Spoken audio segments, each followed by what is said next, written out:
Episode 3. KGP. KGP. KGP. KGP. Johnny Cristo and RT. Hey. Episode 3. KGP. Johnny Cristo and RT. Hey. Keegan Murray loves to shoot threes. Ooh. Sacramento, city of trees. Ooh. Where's my car? I need my keys. Where is Bambi? She might have fleas. Just kidding. I took her to the vet. She doesn't have a disease. Oh, Let this man cook. Let's go. And with that being said, welcome back to the Kang Gang Pod. This is episode 3. The boys are back. We're back. The boys are back in town. the boys are back in town. The boys are back in town. The boys are back in town. Boys, I freaking love you guys. I'm so glad that we're finally back together. We were apart for 6 weeks. I was gone in Europe. I went to Portugal, France, Amsterdam, Prague, Switzerland, Italy, and ended it with one of the most beautiful weddings I've ever attended with the beautiful Justin and Risa Carrito. I was gone for a long time. Those pictures were beautiful. Thank you. Beautiful Thank venue. you. Beautiful vacation. Beautiful trip for you.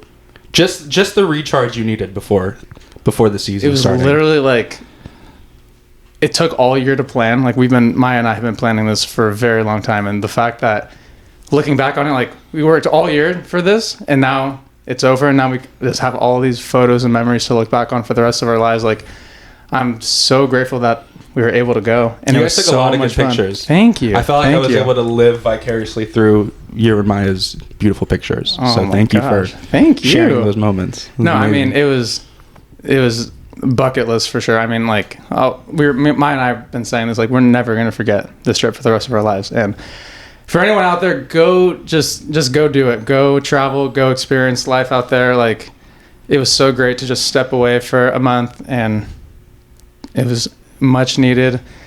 And I strategically planned the ending of the trip to be the week before opening night. So boys, we're finally here. we're here. No more talking about it. It's here. It's here. Let's go. I'm beyond excited. A lot has happened since I last saw you guys. We were gone 5 weeks. It's about 6 weeks since we've all seen each other, and we're finally back. And in the Kings universe, things happened. Let's first start off with the preseason. Yeah. So preseason, the Kings go 0-5. If I'm being honest, I wasn't able to watch any of the games out in Europe. The time zone, it just wasn't worth it for me. Mm-hmm. So boys, what did you guys see? I mean, I think everyone, watching could, see how DeRozan was that first game, right? Went 6 for 6, I believe.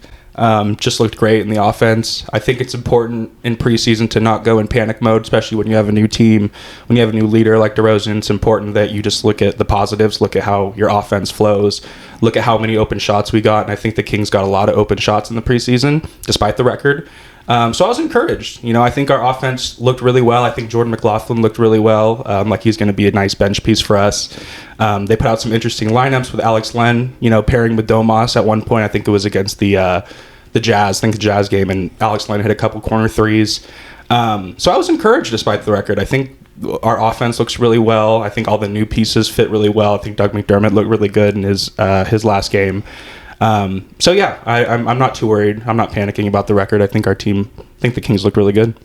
Well, you didn't mention that we got Doug McDermott too. Dougie McBuckets. We can't forget about Doug McBuckets. Yeah, man. we'll circle back. Let's circle back. We'll on circle Doug. back. We'll circle back. I want to hear your thoughts on the preseason. I mean, yeah, most of the same stuff. I would think for me, what I saw was Domas actually listened to the podcast and he was aggressive and he listened to Johnny's advice and being aggressive. So shout out Johnny Minor.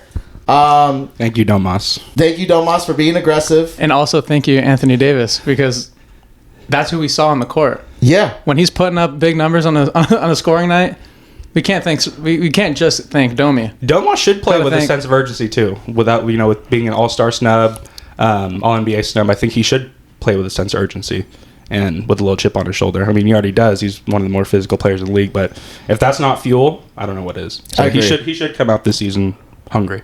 I agree. I think like if he averages 23 points while still producing the same amount of rebounds and assists, he's going to get more noticed, and I think that's going to help his case for All-NBA. It's going to help his case for an All-Star appearance. It's going to help his case for another contract. I mean, he just got paid, but like it helps. Wine's expensive. Yeah, wine's expensive. It helps with his wine business. Grapes. So it helps with his wine business a lot. So, but I mean, I think that also just translates in an 82-game season. It translates into the playoffs. It translates into winning a championship. And that's like the goal for the Kings, especially with our core, is to, one, go deep in the playoffs and say, hey, I think we have a chance to win the whole thing. I totally agree. I mean, I think the biggest thing that what I saw is that no one got injured in the preseason. Yeah. Everyone that played wasn't injured. I mean, Kevin, he didn't get any minutes. He's still recovering. So I think it's good that the guys that did play, they're all going to be ready on Thursday. And then everyone else, Trey, Kevin Herter, who else was out? Orlando Robinson, Devin Carter, obviously. Yeah. I just think it's good that everyone stayed healthy, and I believe Kevin will be ready for opening night. So yeah.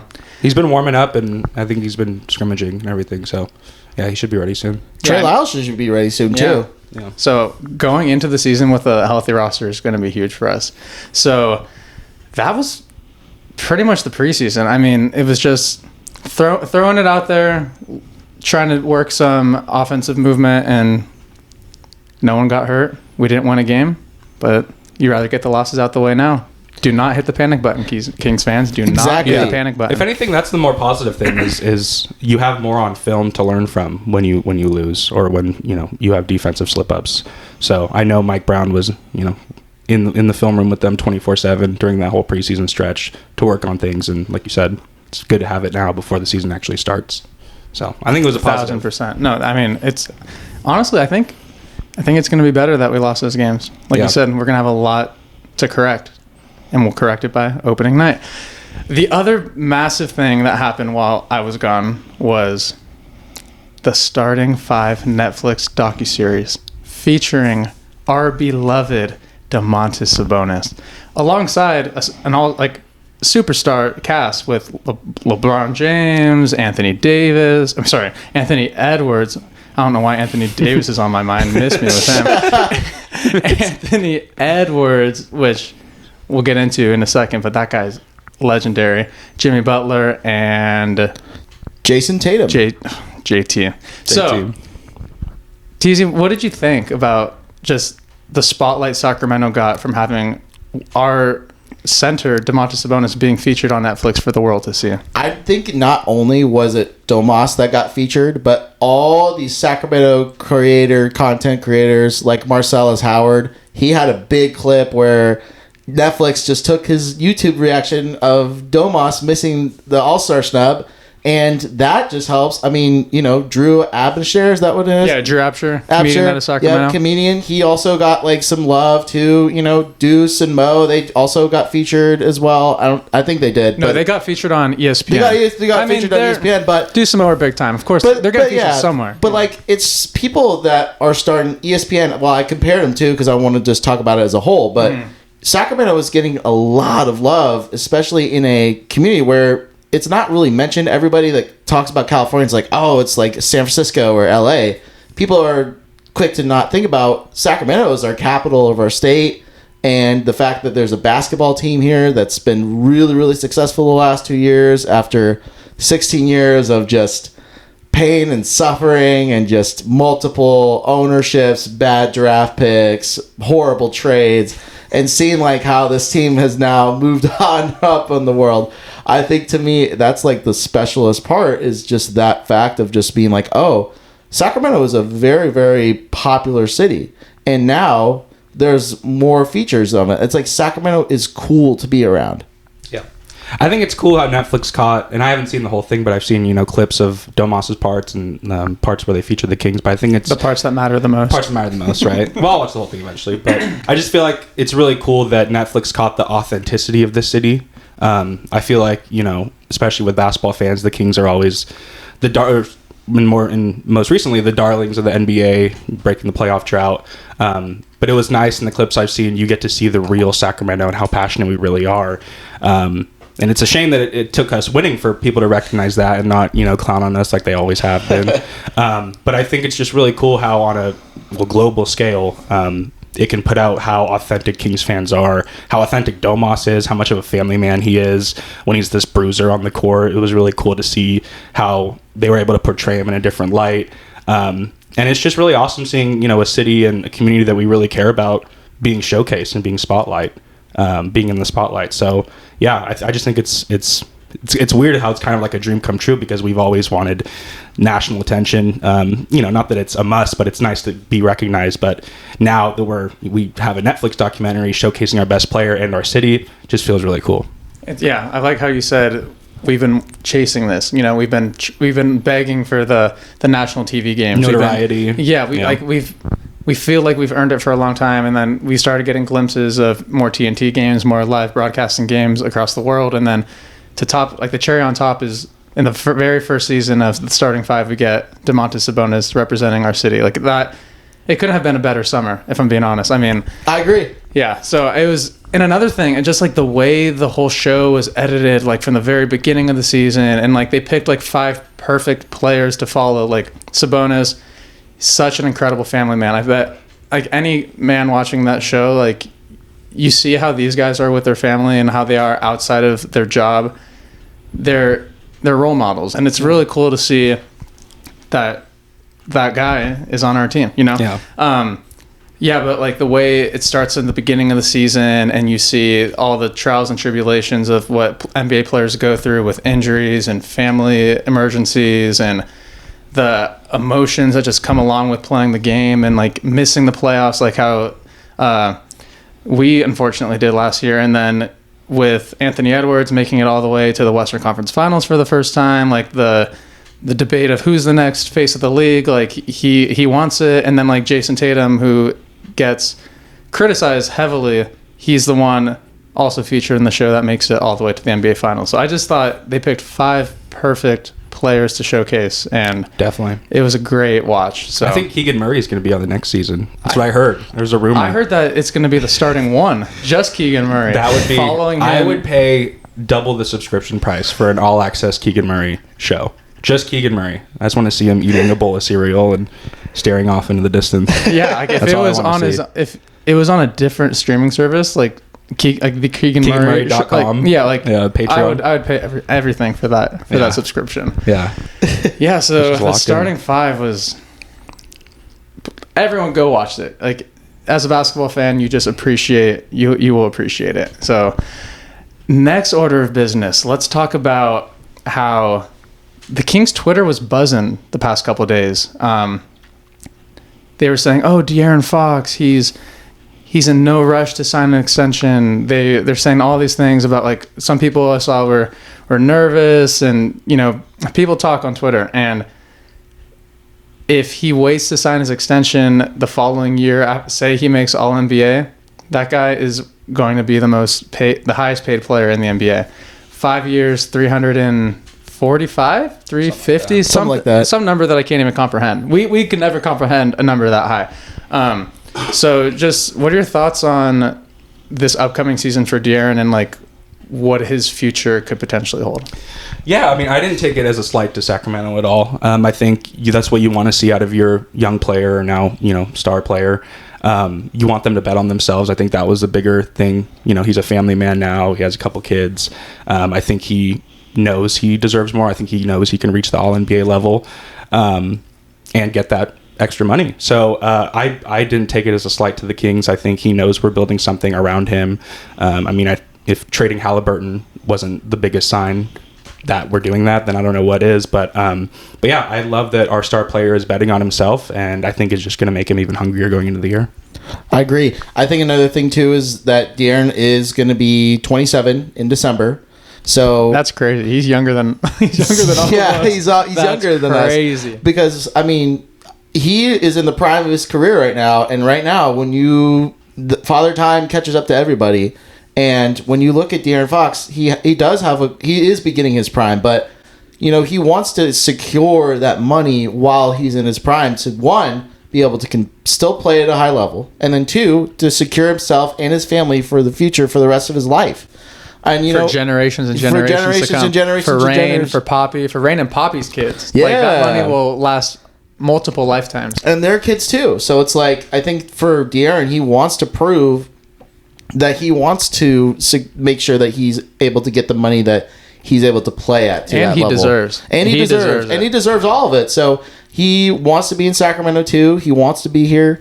And I think that he's putting a bet on himself that, one, he's going to play at an all-NBA level, and two, get his team to where it needs to be, and that's ultimately to hoist that Larry O'Brien trophy, baby. And I think that was the biggest thing too, is with him making that decision, he knows there's levels that he needs to hit. He knows there's more that he wants to achieve. And I mean, you don't want your star player to ever settle. You don't want them to think, oh, this is as good as I'm ever going to be. I think he knows that there's other levels for him to reach. And I know Kings fans will support him. We want that out of him. Yeah, and you hear it all the time. Like, you hear how there's NBA players out there that they don't care about their careers. They just care about the back. The only thing they care about is making money.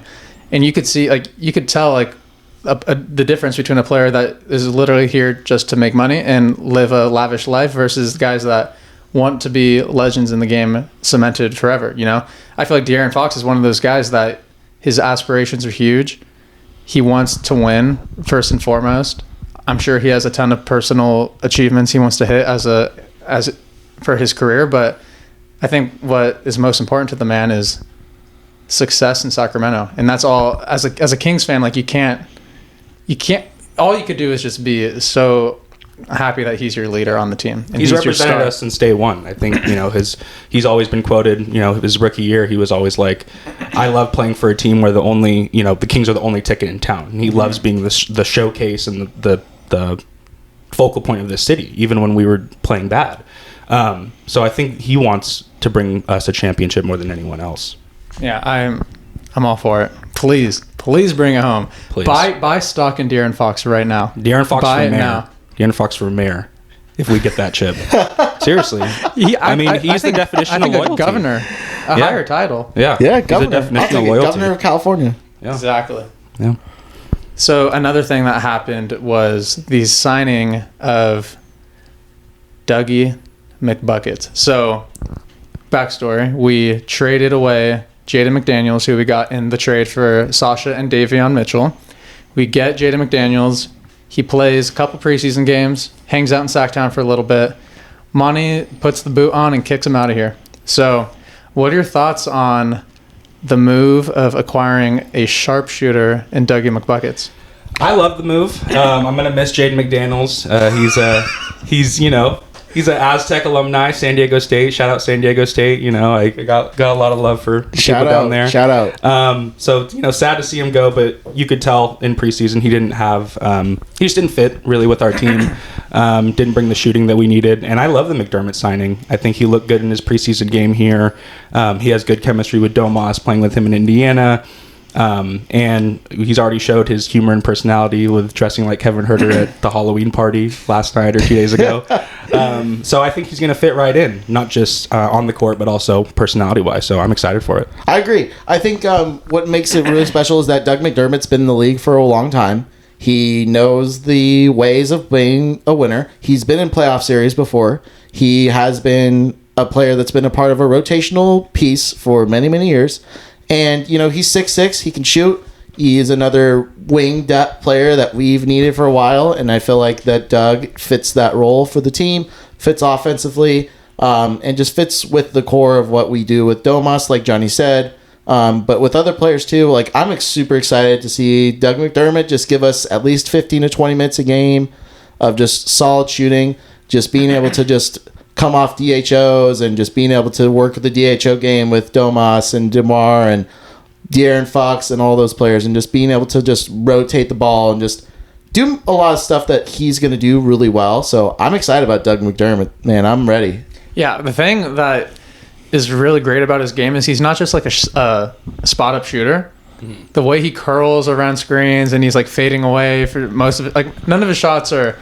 I mean, the first bucket he made in Sacramento was a spot up three, but the way he curls, the way he's fading away, and he's just splashing it from deep, like that's going to give defenders headaches all night, and it's going to be great that he's going to be coming off the bench for us. I love the move. King's Twitter, on the other hand, they were anticipating a bigger move when we it's not a sexy name. I mean, it's a cute name, but it's a cute name for sure. Name. McBuckets is one of the best, I think, nicknames in NBA. And he's held that nickname for a long time, and Sacramento is going to shower him with love when he drains threes. And yeah, but Kings fans got to remember what it's going to take for us to get a Brandon Ingram or a Zach LaVine. Like, obviously those are sexier names than a Doug McDermott, but it's going to take us getting rid of first-round picks. It's going to potentially Keegan Murray.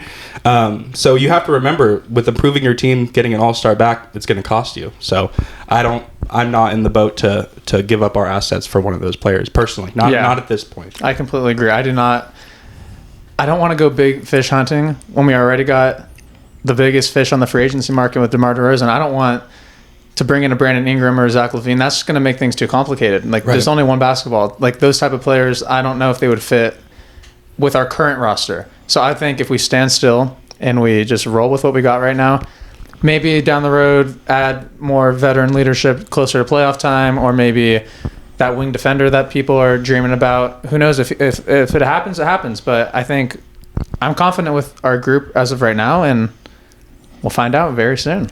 Yeah, I agree. I think another thing too, like you mentioned, Christo, is the fact that you can also get veteran depth through free agency, get people on minimum deals. You know, we also have really, really good two-way contract players too. So we have Isaiah Crawford. He's on a two-way deal. And, Orlando Robinson, he'll be coming back, so he can provide us some valuable minutes. And again, I think it's just a matter of just Trey Lyles, Kevin Huerter staying healthy, all of our guys just staying healthy, because we can have a 10-man rotation that helps us too. And just getting that 10-man rotation is going to be good, and just knowing like, hey, these are going to be guys that are going to be helpful for us. So, like I said, I think if we just stay healthy throughout the entire season, we play well, De'Aaron Fox takes that next step, Domas takes that next step, DeMar gives us that leadership, Keegan Murray also takes another step forward. This is going to be a very good team, and I think that we can really, really make some noise in the West. I'm just picturing a bench unit of J-Mac, Malik Monk, Kevin Huerter, like a very small lineup. Kevin Huerter, Doug McDermott, and Domas. Dude, that's a small lineup. That's a small lineup with firepower. Yeah. Firepower on the shooting, because you can, Monk and Sabonis pick and roll is deadly, and then you can DHL with either Huerter or McDermott. And J-Mac looked really good in preseason, not just with facilitating the offense, but also defensively. I think he's going to be a really good backup guard for us. Jordan McLaughlin. I agree. J-Mac. Extremely underrated signing by the Sacramento Kings. Yeah, he's going to be a great backup. Great backup. I'm excited. Yeah, so next topic of business I want to bring up to you guys. Today is Monday. Today is Sunday, October 19th. We are 4 sleeps away from opening night. We play the Minnesota Timberwolves, and I have right here the first 10 games of the schedule. So let's break it down. Let's give a preview of what's to come in the next not even 2 weeks. This is crazy. It's so crazy how right as the season starts, how many games these guys are playing. Yeah, like just looking at looking at the first crazy 10 games, we already have 3 back-to-backs. So let me break it down. First game against Ant-Man and the Minnesota Timberwolves at home. Saturday, 2 days after, LA Lakers. Then we come back home Monday. We play Portland Trailblazers. First back-to-back against the Utah Jazz. But it's not here in Golden One Center. We got to fly to Salt Lake City to go play them. Wow. So right away, first 4 games, we already have a back-to-back. Let's just start there. How do you feel about that? Yeah, I think the first game in Minnesota is going to be definitely winnable. It's going to be a good test to see if everyone was panicking in the preseason or not. But I think we have a really good chance of starting the season really well. I like our chance against the Lakers for obvious reasons. But we'll see. We'll see. I think we're going to have to carry that momentum because, like you said, we're starting at home and then we're going away. So whatever outcome, obviously we hope we win that opening night game, but even if we do lose, you don't want to carry that with you to the next game. But I really do think we have the opportunity to start 4-0 or 3-1 with our first 4 games. I think we've played the Jazz really well in recent years. I think the Blazers, obviously, they're in rebuild mode. I think we can and I'm glad we're seeing Minnesota in the first of those 4 games because they're going to be obviously the best team out of that 4. But yeah, I feel really good about our chances about potentially going undefeated or 3-1. So we'll see. I really like that we play Minnesota first because for those that know, home opener games in Sacramento is a playoff environment. It's a playoff atmosphere. Yeah. It is. Kings fans look forward to the opening night all summer long. You feel the roar. You feel the roar when you're there. We bring the roar, Matching and then in t-shirts. return, you feel the roar. I'm excited. Yeah. I'm ready. Excited for it. I'm ready. RT, what are your thoughts on first 4 games? I think to me, bold take, I think we go 4-0. Mr. Clark with love the that. bold takes. I love it. 4-0. I'm here for it. 4-0 to start. Keep it bold, buddy. 4-0 to start. Scotty P loves it too. Scotty P. 4-0. Yeah, it could easily happen. It could happen. It could not happen. We'll see. But Portland Trailblazers should be an easy win. Minnesota is going to be a huge test. But I think since it's the first game, like, the boys are going to bring it. They're going to act like it's a playoff game. And not only that, like, Minnesota is also going to be coming off a tough game against the Lakers too on the road. So they're going to be. Do they play on Tuesday? They play on opening Tuesday. night? Okay. Yeah, they play on Tuesday open That's night. good.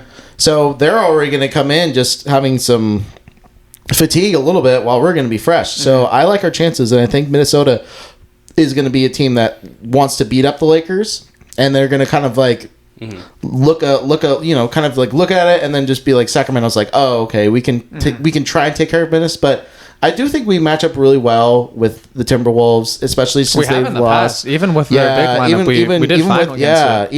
Even with the big lineup too. So I think, like, to me, I believe in our chances as well.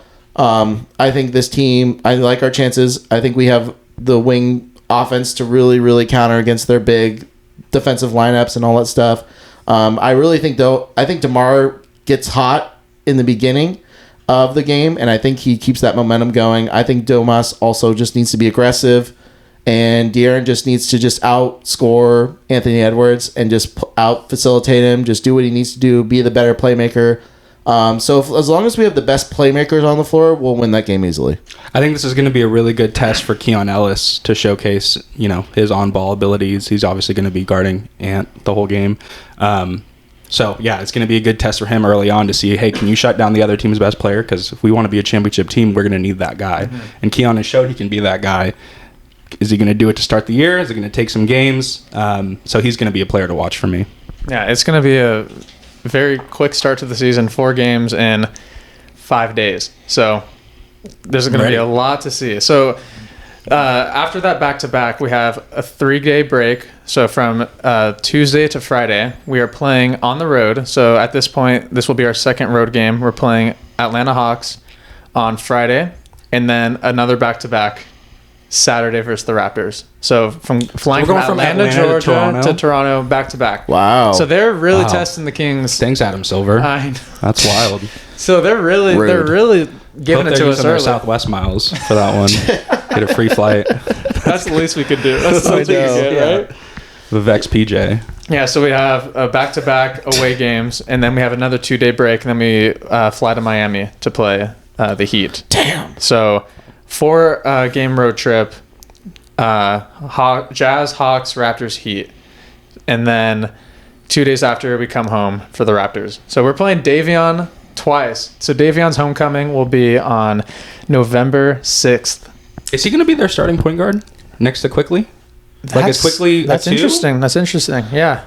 Or he's either just going to run the bench unit. He's been getting a lot of run in preseason. Toronto's been showing him tons of love. I know Toronto Twitter's loving him. I mean, how can you not like him? Dude, we loved him. Yeah. That was my boy. We wish he was a bit better offensively, but I mean, his defense, his effort, it's unmatched. You but can't his really offense deny at that. the end of the season shown signs. Sure. Yeah, and now I think Davion knows who he is as a player, and I think in Toronto he's going to thrive out there, and he's going to rock one of the coolest jerseys in the NBA this year. So that's cool too. And that's also cool. And the other thing is, like, Davion's going to get a standing O when he walks in going to one side. I think he should. I'm putting my cards in on that. Yeah, I don't think there's any fans that are salty toward Davion. I think it's impossible to be upset about anything. He's great. He's a great player on and off the court. So after we play Toronto at home, we have the Clippers on Friday, so 2 days after that. And then back on the road 2 days later, Suns Spurs back-to-back. That is the third back-to-back. So Harrison Barnes revenge game, potentially. it could be. Potentially. But that's on the road, so we'll see. I mean, so this was actually an 11-game preview because I wanted to show that 11th game is a second night of a back-to-back. So 2 sets of back-to-backs. 3 sets with through the first 11 games. Wow. I'm curious to see other teams how many back-to-backs they get through their first 15 games. I remember hearing on the Deuce and Mo pod that right when the schedule dropped, Deuce was reacting. He had a big reaction to the schedule because I think we had either the most or second most back-to-backs in the entire league. That's wild. What is it shocking to you guys? Is it surprising that this is happening? I know we added another All-Star, but geez, Adam Silver, go easy on us, man. Exactly, dude. It's actually kind of crazy. But so first 11 games. What are the predictions? What do you think? How do you think we're gonna do first 11? Ooh. You want to go first, Johnny, or do you Keep in mind, Yeah. there is 1, 2, 3, 4, 5, 6, 7 away games out of the 11. Ooh. Yeah. So like I said, I like our chances through the first 4. I think the first 4 are definitely winnable. I think we can go 4-0 potentially. I think the Hawks, the Raptors, we should be able to take care of. But the Kings play great on the road. It's hard with a new team on the road, though. It's hard, to get acclimated. So that might be the road trip where we hit our lumps, right, a little bit. But DeRozan always plays good in Toronto. But DeRozan's an East Coast guy. Yeah. He's back home, or back where he started, where he got drafted. I think Hawks and Raptors we can win. I think the Heat might give us some trouble. The Heat always play us tough, especially in Miami. It's a hard place to win. So I think through the first 1, 2, 3, 4, 5, 6, 7 games, I think we can go 5-2. I think we can go 5-2, and then Raptors, Clippers, Suns, Spurs, Raptors at home. We should be able to take care of the Raptors at home. So 6-2, Clippers at home. I think we can win 7-2. Suns might give us trouble. We always have trouble playing in Phoenix, so I'll put that as a loss. And then Spurs. And San Antonio gives us trouble too. They play great against us. So, but on a back-to-back too. That's also scary too. Yeah, that's gonna be rough. So I think. Positive thinking, I think we can go 8-3, best case scenario. But I just want to be above 500 by the 11th game. So I'd be happy with that. But I think we have the potential to go 8-3 in the first 11 games. I love that. That's what I think too. I think to me, realistically, is that 7-4 to 8-3 range. I think we'll probably, like you said, that back-to-back is going to be brutal, Suns and Spurs. So I wouldn't be surprised if our last 2 losses came from that too, where we end up 7-4. But like I said, as long as we're 500 and we just are playing the way that we can, we're off to a very solid start. I'm okay with it. But I will say just my first 11 games, realistically, I'll say 7-4. Those are all fair assumptions, I would say. And just based off of, the Beam Team era, when we started 0-4, yeah, we started 0-4, but we looked great in those 4 games. So if that happens, like say the record doesn't go the way we think, but we're playing the right way, that's all you could really. I'll take want. that. You'll take it, exactly. Yeah. So I'd be happy with over 500, and I think we could realistically do it. So let's hope. Let's do it. Next order of business. Ooh. I got something up to talk to you guys about. In my hand, I have a list of 50 NBA players. Okay. This list was created by ESPN. These are the top 50 NBA players ranked by ESPN. I'm very curious to see who put this list together. We will, the top experts. The top experts. Experts. We will. Remember, I'm sure we'll agree on Yeah. some things, but on the contrary, there's going to be a lot of things that are going to be fun to talk about. So I think what I'll do is I'll start with 50 and go 50 to 40, 40 to 30, and so on. Okay. So, number 50, LaMelo Ball. 49, Aaron Gordon. 48, Julius Randle. 47, Evan Mobley. 46, Kristaps Porzingis. 45, RT, what jersey are you wearing? Shout out to DeMar DeRozan, baby. 45 is DeMar DeRozan. 44, Jalen Williams from the Thunder. 43 is DeJounte Murray. 42, Spicy P. 41, James Harden. and number 40, Brandon Ingram. What stands out? Just hearing it, what stands out to you guys? I mean, Aaron Gordon over LaMelo Ball is pretty wild. That's wild. I mean, I get LaMelo hasn't been the healthiest. Yeah. But that's just kind of crazy to me. Jeez Louise. That's so bad. LaMelo should be way higher. Yeah, if you want to take a look. Yeah. LaMelo should be way higher because I almost feel like he should be like above. He should not be 50. He should not be above Aaron Gordon. I don't even think because one healthy LaMelo is he should be above Evan Mobley. Player. Yeah, he's like he one should of the be most above fun Evan players Mobley. to watch. Yeah, I agree. Yeah, that's an interesting list for sure. And that's just cracking the surface. There's going to be more eyebrow raising. What are your thoughts on DeMar at 45? I think he should be higher than Jalen Williams. Yeah, personally, I at this agree. point in his career, I think Jalen's obviously one of the. If this was like young stars, then yeah, Jalen's up there. But DeMar's he's averaged 20 points in 10 straight seasons. Like it's like you can't knock that. His Like I season get there's some average young last players year, that are playing good, but come on, dude, DeMar, you need some more respect than that. Yeah, I agree. I think he's better than DeJounte Murray. I think he should have been ranked ahead of DeJounte Murray. Yeah. So what number would you give DeMar? RT, you start. I think we should go through the rest of the list, and then I will give my. I think DeMar's a top 30 player in this league. I agree. I think he has to be top 35, at least top 30. Top 35 at bare minimum. Okay, once we get through, I want to hear the reorder. Okay, 39, Derek White. They've been giving him so much love. Do you want to see that's where I would put DeMar over D White. Over Derek White. Yes. Yes. I would put him over Derek White. Solid easily. player. Derek White's a solid player. Do you think this is influenced by the Seems like it's Olympics? influenced by winning. Just to be on a Olympics. winning team. Yeah. So if the Kings are a top 3 seed, they should all be top 20 players in the league. I know. If we were a top 3 seed, DeMar, Domas, and De'Aaron Fox, throw Keegan Murray, top 25 player in the league. Before if we're top 3 seed. Yeah, before the 2025-2026 season, I'll get the list up. We'll do a recap. That'll be fun. So 38, Mikal Bridges. Okay, I want to stop there because Not with that new jump shot. are you guys seeing what has happened to that man? It's broken. It's that jump shot's broken. atrocious. Did you hear Ant chirping him at the free throw line? He's like, "What did they do to your shot?" He was confused. Yeah. He was like, why did you change that? Dude. Like, I don't understand the thought process on, like, why he felt the need to change his mechanics. Because when the Knicks traded for Mikal, I was like, I mean, as a Kings fan with some eyes on the East, Yeah. I was like, dude, this is awesome for the Knicks. Yeah. But now I'm like, But usually my you change your God. shot when things aren't going well. Markelle Fultz, Lonzo Ball, Ben Simmons, they all changed their shot and their form because they weren't shooting good.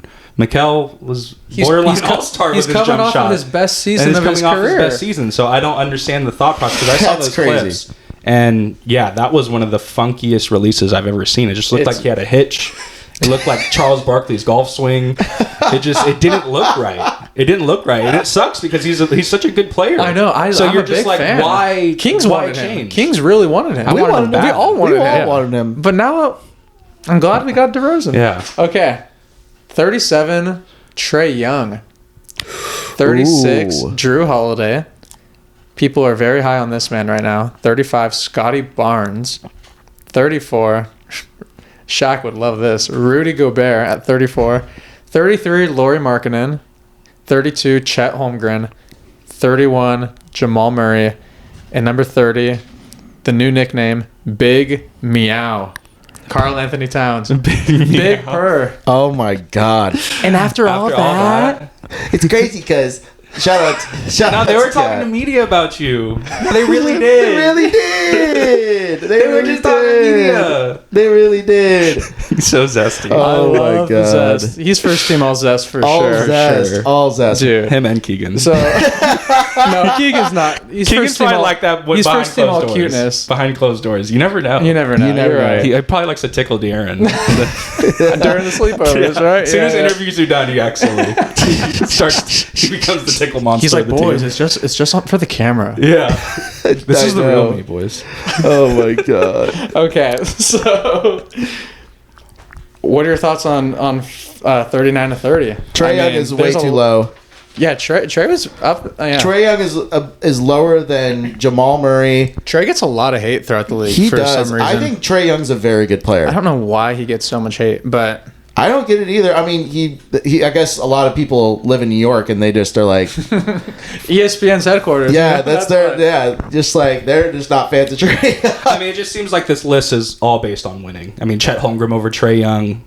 Obviously, Chet's coming off, being in the team, the best His record in the conference. Only one season to prove it, too. Exactly. Yeah. It seems like this whole list, whoever put this together, is using last year's standings as a huge, main reason on putting players ahead of others. Mm-hmm. It seems like, because personally, I think Trae Young has shown that he's more of a centerpiece than Chet Holmgren at this point. But if we're talking young stars, obviously Chet Holmgren has more potential to be better than Trae Young. But I don't think Chet Holmgren is better than Trae Young right now. No. I just don't. I don't think Drew Holiday's better than Trae Young.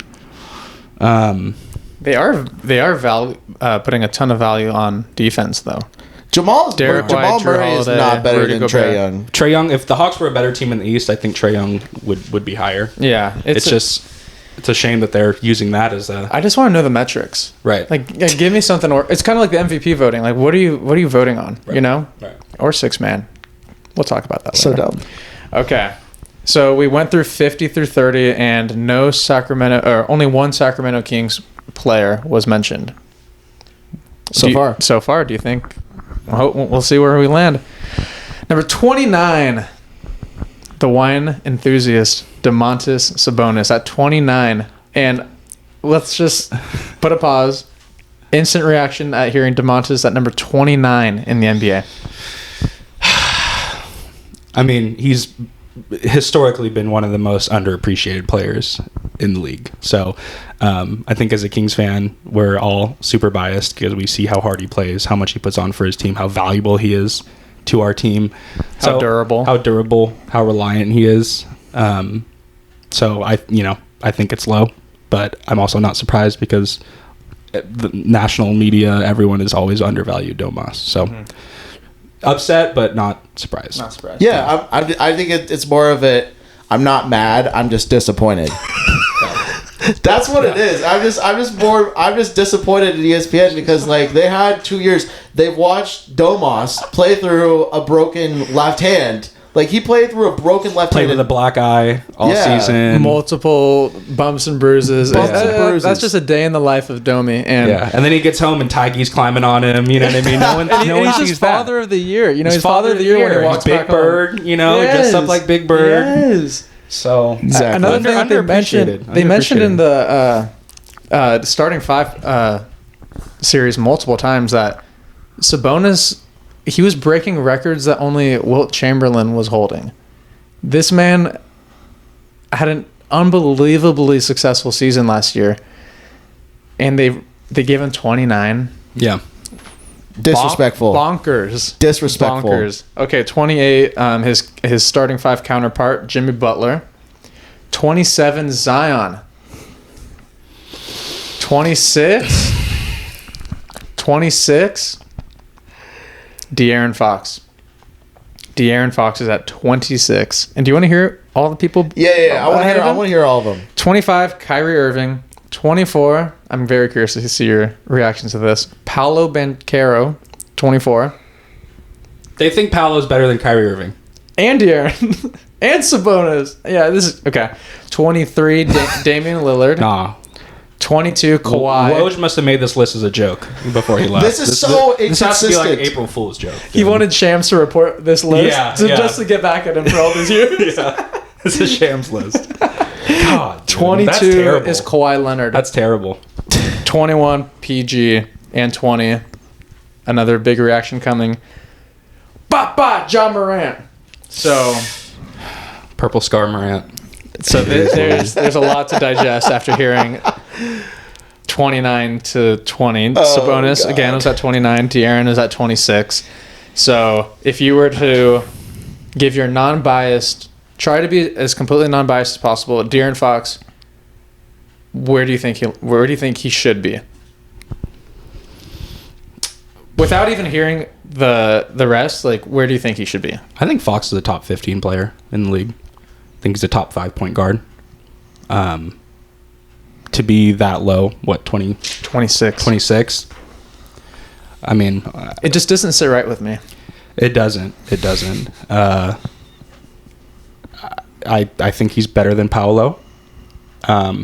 Kyrie is arguable, obviously. Think he's better than Tyrese Maxey, who's 19, who we'll get to. I think he's better than John Morant. I think John Morant, De'Aaron Fox is a little bro. John Morant, how many games did he play last year? Not enough Not to enough. be I 20 and De'Aaron Fox I think he played 26. 11 games. 11. And they're basing it off of, like, coming into the 2024-2025 Yeah, season. because they're assuming he's So going to be healthy. they saw Jaws 11 games. They're like, wow. It's clear whoever made this list doesn't watch Kings games. Like, it's just clear. Yeah. They look at stats. They look at They look at box scores, and they don't know how impactful. Because arguably, if you watch Kings games, some people would put Domas ahead of De'Aaron Fox as far as best players in the league, as far as like best player on our team. It's a fair argument. So for sure. to have Domas 29 and Fox 26, I think it's a list made from somebody who doesn't watch Kings basketball. And to have Paolo over Kyrie Irving, they might not watch basketball in general. So I really just want to know who made this list, because it seems I'll like give you the names seems like off an April camera. Fool's joke. Oh, Yeah. it's so inconsistent. Oh my god. It's not good. We'll dive into the article and scroll to the bottom and see. And that's the who first they time were. I've seen it like in its entirety. So Yeah, I appreciate you. Yeah, I showing me wrote this. it all out. 'cause Yeah, I needed you shout guys out to to see Chris. this. Awful. This is awful. Oh my god. Okay, so 19, Tyrese Maxey. Whoa.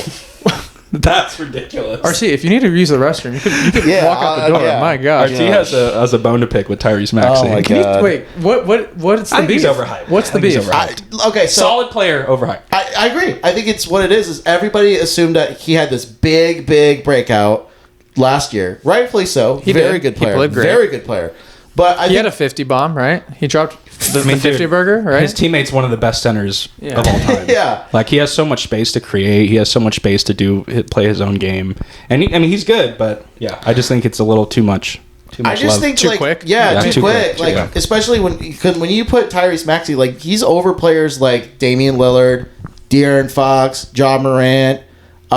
He's like arguably with Tyrese Halliburton. I've seen people say like that Maxey's better than Halliburton. I'm just like, pump the brakes. Stop. He had one good year. He has to show me that he can be able to do it again. I think that if I had to trust somebody, let's say like De'Aaron Fox was in Philadelphia, like at that spot, De'Aaron Fox would have beaten the Knicks in that series along with Joel Embiid. Like I think that to me, De'Aaron Fox had more clutchness. I like that. Yeah, No, I like that's that. what I'm saying. love when RT picks up the mic. I just know there's about to be some heat I'm coming just- out that mouth. Because He's I'm like, just he's like saying- the Skip Bayless of Kings fans. No, but like a logical fan. Like, I'm trying to be logical. Very logical. I think Because, a lot like, of people agree that Tyrese Maxey is overhyped. I think a lot of Yeah. If you're not a Philly fan, I think a lot of Oh people yeah, like are in agreement with there's you. no way that Tyrese Maxey should be over De'Aaron Fox. None. No way. None. No way. He just plays in a bigger market, plays with a bigger player. he Joel gets more, Embiid's more gets global. more national attention. Yeah. Yeah. 18, Bam Adebayo. I think that's fair. Bam, he's a great player. Yeah. 17, Donovan Mitchell. This next player I want to talk about. 16.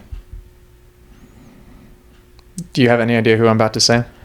Without looking at my paper, I'll just say it. Tyrese Halliburton.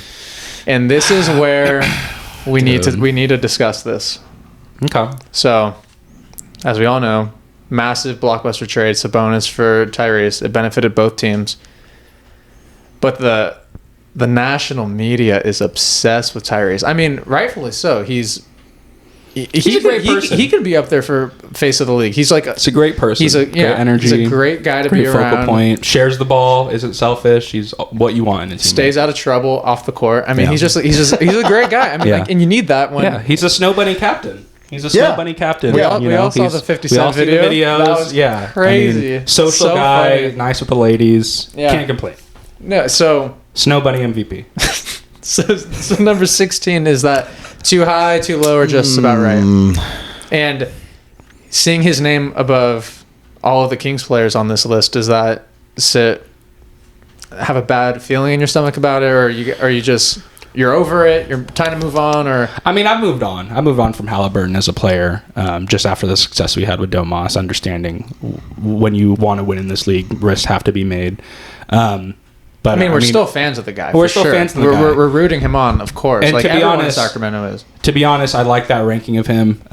Obviously, he had a great year in Indiana last year. They did well in the playoffs.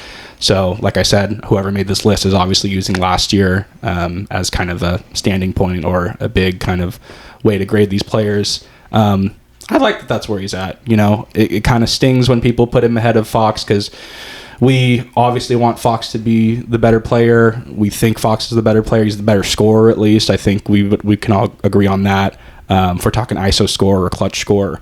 But, you know, I'm not mad seeing Halliburton that high. I think he's who you want as a basketball player. His IQ is off the charts.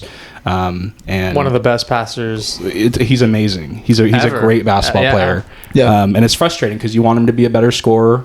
Right. Obviously, now he's not with us. I don't want him to be a good scorer. But he's I don't think shown scoring is an issue for him at all. He's been. It's not. But you would like to see him more aggressive. Yeah, right? That's the one thing. I think that's what's times. stopping him from being a top 5 player in the league is being that focal point on scoring. But he also wouldn't be where he is if he didn't show off his passing and how he is as a playmaker. And all the 2020 games he's been having, just insane. I mean, right.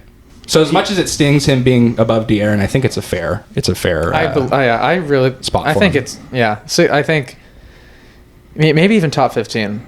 I mean, he's going to be around for a long time, and he's going to break a lot of records. He's going to do amazing things in this league, and we all knew that. We all knew that early on in a Kings uniform. We saw it, but we all saw it. I remember his short shorts right away. Like people were clowning him in the locker room. They were like, "What is this guy doing in short shorts?" He knows. But he didn't care. Like right away, you could tell. I think it was the first game that we played against the Nuggets when he came off the bench. You could just tell something was different about him.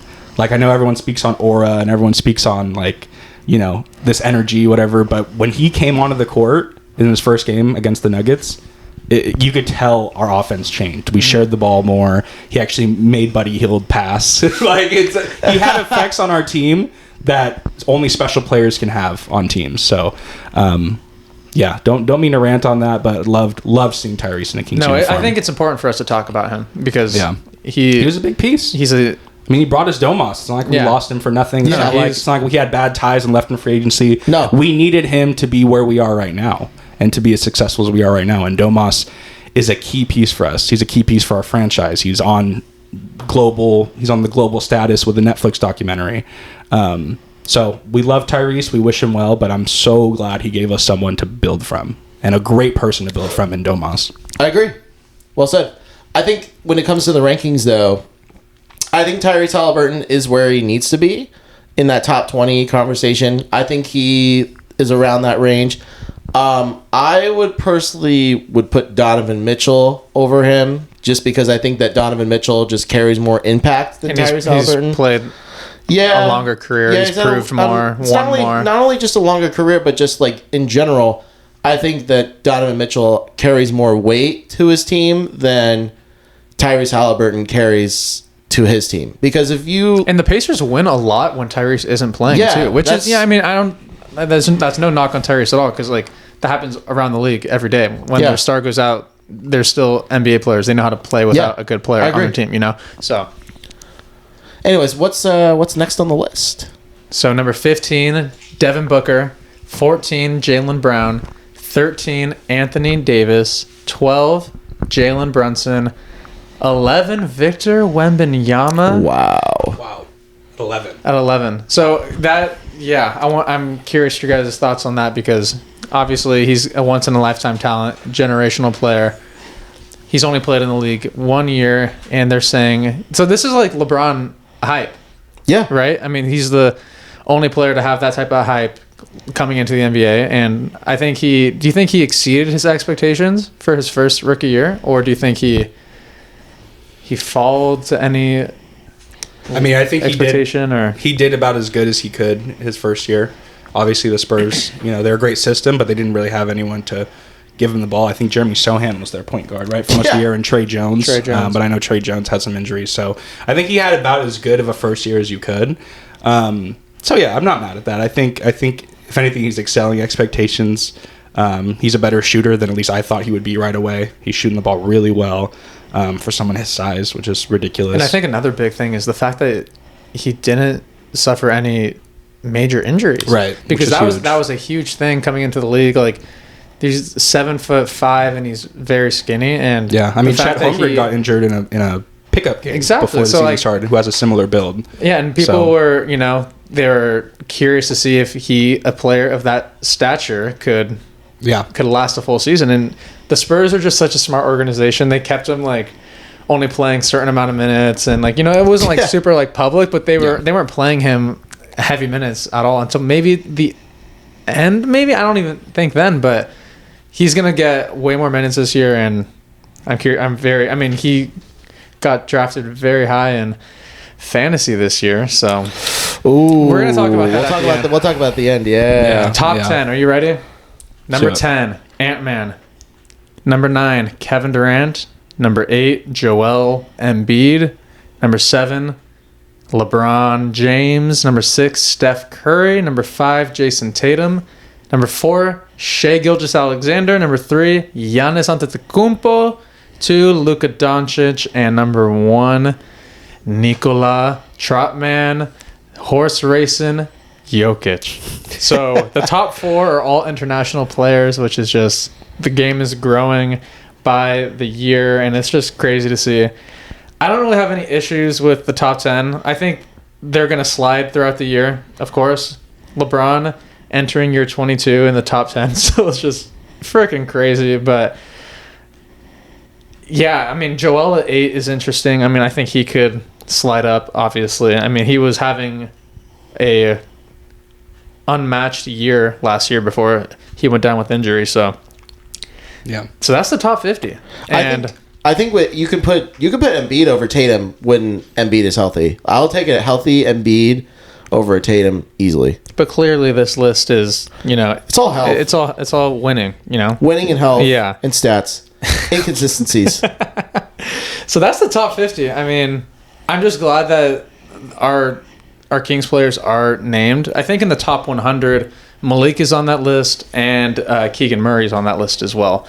And yeah, I think we had 5 Kings players in the top 100. So, any thoughts on that? I think winning. That's pretty great. It's great. I think it's great. I do think, especially in the top 50, those 3 players should be higher, but winning cures everything, and it's nice that we're actually getting some recognition. So, and I think this is they motivation. need to be higher. Once we see the midseason rankings, and we do another episode. Yeah, we'll the talk updated about it. and Oh, how for sure. well the Kings are doing. Hopefully, fingers crossed. But once they can see that we can sustain a winning team, winning season, I think they're going to be ranked a lot higher. I totally agree. They should.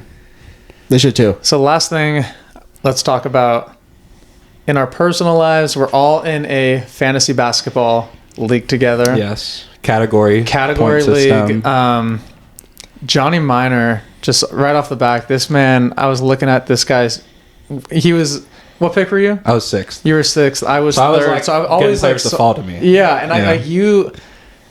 your top 7 picks were just outrageous. So if you guys want to, hey RT, pull up your phone. Just pull up. Oh yeah. While I do that, just pull I'm up gonna turn it off. I'm turning on my phone. Talk about your teams real quick and just like. Give me mine. So I 'Cause had, you I had were- the you were the third third pick. pick. I had the third pick, and ESPN rankings it was Jokic, Luka, and Wemby were the top. I think Wemby was number 1, right? Yeah, he Wemby was was the 1. number 1 ranked fantasy player, which was a shock to me. And so there I am sitting, waiting for my turn, and I was like, Jokic or Luka is like who I wanted because they cover just so many categories, and then Wemby falls to 3rd, so I'm like, let's do it. Because last season I drafted him in like the 4th round, and it ended up being the greatest pick of a lifetime. And now You got Wemby in the 4th round last year? yeah. Wow. Yeah. Insane. Yeah. So That is hard to believe. so going from that to Yeah, Wemby went 3rd.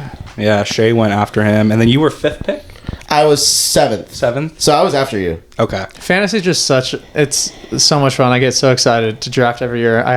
We had our draft 2 days ago, and then I have another one tonight at 7:30. So that's coming up. Yeah. And then Me and RT have one tomorrow. yeah, Yep. yeah. So, gets you ready for the year. It gets you ready for Gets the you year. excited. It gives you excitement, and The only players that we root for that are non-Kings are on our fantasy teams. Exactly. We got to show love to the league. every- We're fans of the league. Every Kings fan has a fantasy team, and they're secretly rooting for, like myself, Jalen Brunson to go off this year again. We'll see. We'll Yeah. see. Yeah. We'll see. But I guess I can start with my team because Yeah, I have my roster up. So I drafted Tyrese Halliburton in the 1st round.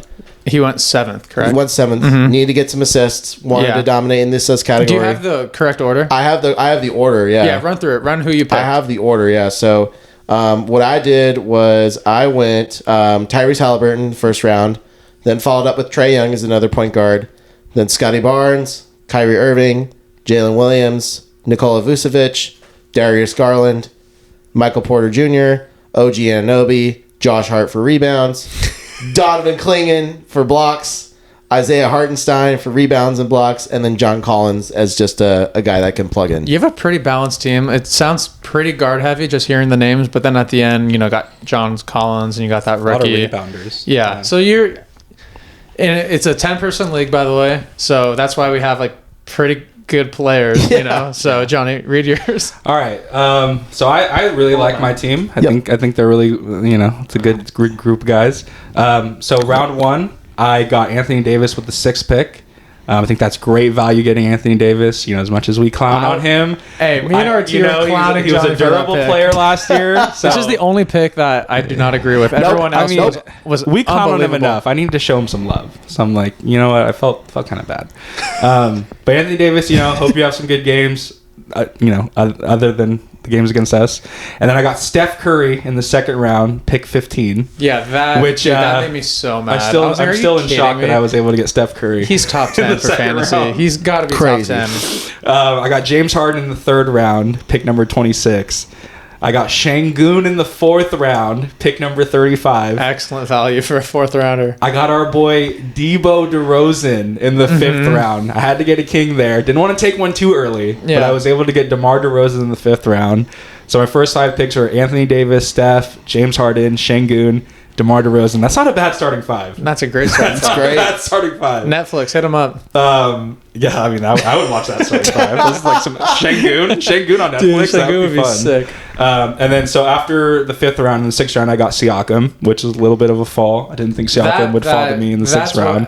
That's when I started to get upset. I'm like, okay, this is crazy. Siakam's my 6th man. I got Quickly in the 7th round, Jarrett Allen in the 8th round, Tobias Harris in the 9th, Nurkic in the 10th, Sexton in the 11th, Caruso the 12th round, and then my last pick was Trey Murphy.